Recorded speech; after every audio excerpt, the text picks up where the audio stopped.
I like my art supplies as much as the next person, but lately I've become very tired of having to carry too much weight when I go outdoors, so I have really scaled down.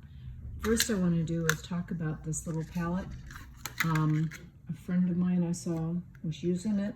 I was rather intrigued. It's made by a company called the Art Toolkit. It has magnetic strip underneath so you can put your colors in and they nicely lock into place. You have to fill it with your own colors. Does not come with colors, no problem. So nice and small, lightweight, but this area I found to be basically not usable. I prefer to paint with large puddles of color. So what I did is I got myself a magnetic sheet. It had a sticky surface here, so I put tape over it so it wouldn't be sticking anymore.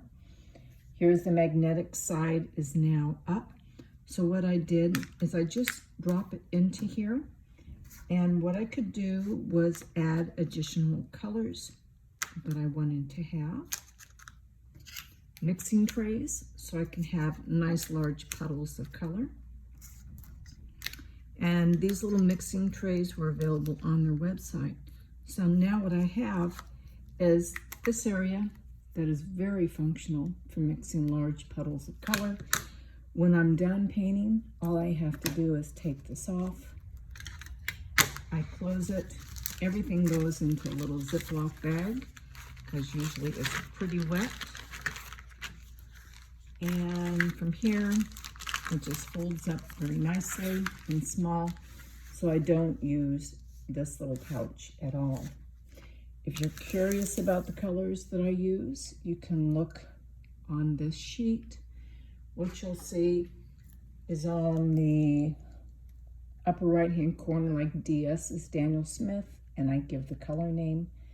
Over here, you'll notice WN is Winsor Newton, and here's the color name. These are the index color codes. So I keep this little cheat sheet to show what I'm using when I am teaching.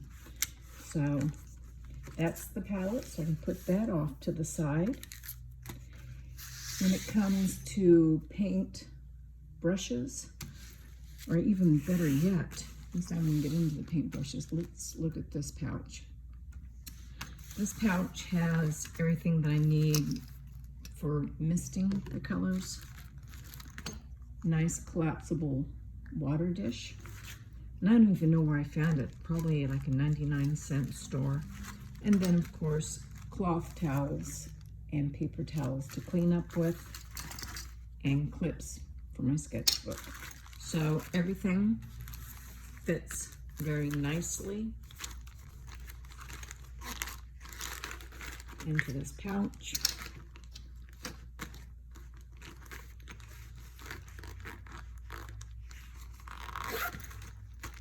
It's a palette and water container.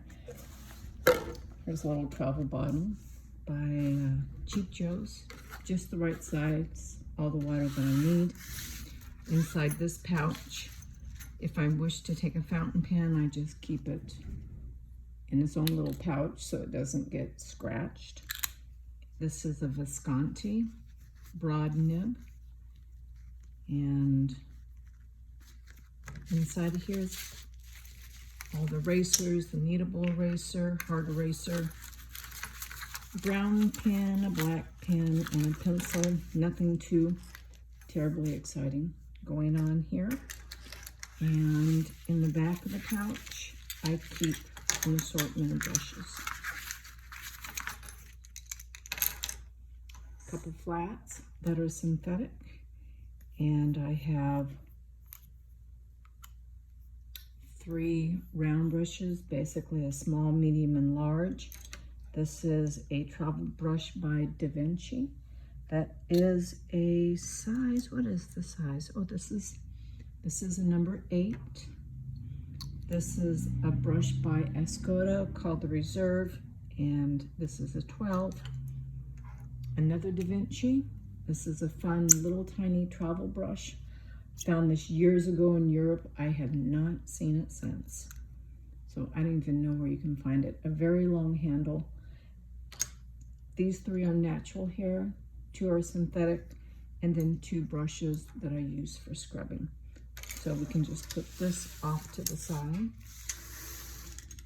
The sketchbook that I'm exploring right now is called the Etcher, the Perfect Sketchbook. And so far, I'm liking the paper very much. Am I going to completely quit using any of the other brands that I use? No. I like to make a sketchbook out of an assortment of papers, but I'm really enjoying this book. The size is a 8 1/4 by, looks like 11 1/2. Paper is very nice. It is a true watercolor paper, 140, and the subject matter is something very common associated with me, and these are the Manila poppies and interesting mixtures that I like to play with when I am doing the subject matter. So this is a technique called negative painting. The paper held up beautifully to multiple glazes. And painting plein air in Pasadena. All the sketches that you see in this book are painted on location, whether they be botanicals or street scenes like Olvera Street. I just returned from New Mexico. This is a church in Taos, a very famous church.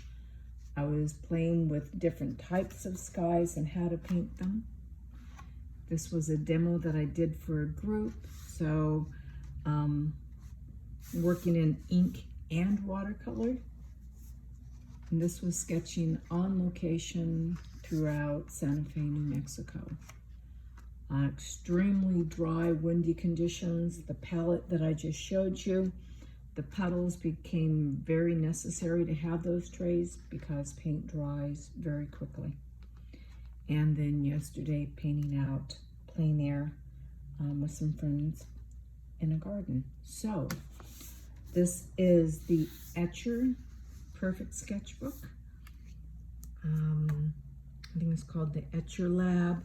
And then also the palette that I was exploring, the art toolkit. All of this is just something additional in my supplies for when I want to travel really light. I have a heavier set of supplies that I take out when I'm going to be gone for longer. But I think for one day, heading outside to paint, palette and paint can go in here. This small pouch that contains all of my pencils and brushes and water. Life does not get much simpler than that, so my suggestion is keep it light, keep it simple, and that way you're going to have a lot more fun when you paint outdoors and you're not exhausted from lugging your gear around. So I hope this was helpful and you're enjoying painting and sketching outdoors. Bye.